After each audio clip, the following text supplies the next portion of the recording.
Hello, I'm Dr. Lara Honos-Webb. I'm a licensed clinical psychologist and Hive 80 member. I've been a licensed clinical psychologist for 20 years.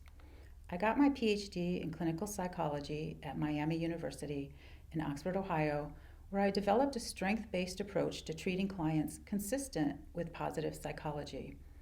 Then after that, I moved to San Francisco, where I completed a 2-year postdoctoral research fellowship in addiction studies at the University of California, San Francisco.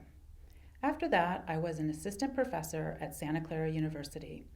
I published 26 scholarly articles.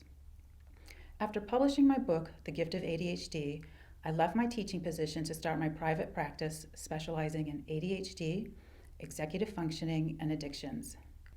Manage cravings related to addictions. Many people's lives are impaired by addictions or overuse of a substance. These behaviors are caused by cravings.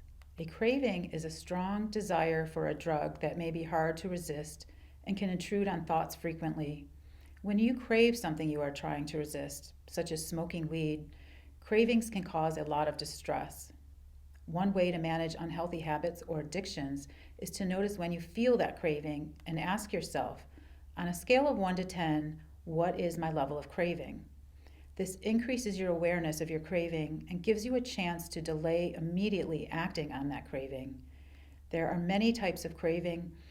They can be related to addiction, such as overeating, drinking, smoking, online shopping, gambling, checking social media all the time, playing video games, watching porn, or watching too many YouTube videos. Once you rate your craving, it gives you an opportunity to take a pause and use some self-talk to delay using the substance.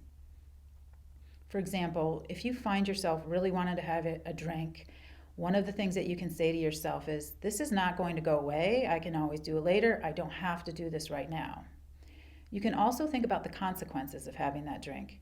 If you're at a friend's home, you may realize that if you have one drink, you may go on and have another drink and have to drive home. A consequence may be impaired driving. Ask yourself, how will I feel about this tomorrow? The simplest strategy for a craving is to distract yourself and find healthy behaviors to turn your attention away from the craving.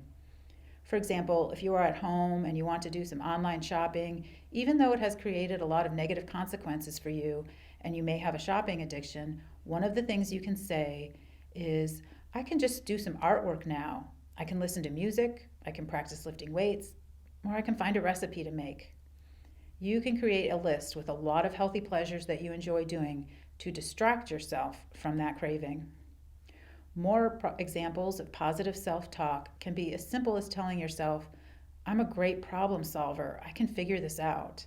You want to be encouraging to yourself. And the last tip is to practice managing your stress. This can prevent cravings or lower them. You can use stress management techniques to replace the substance that you are using to achieve that state of stress management. It can be taking a couple deep belly breaths by taking a deep breath in and noticing your belly rise and say to yourself, relax. These quick tips can help you to manage your cravings and protect yourself from overusing, abusing, or becoming addicted to an activity or substance.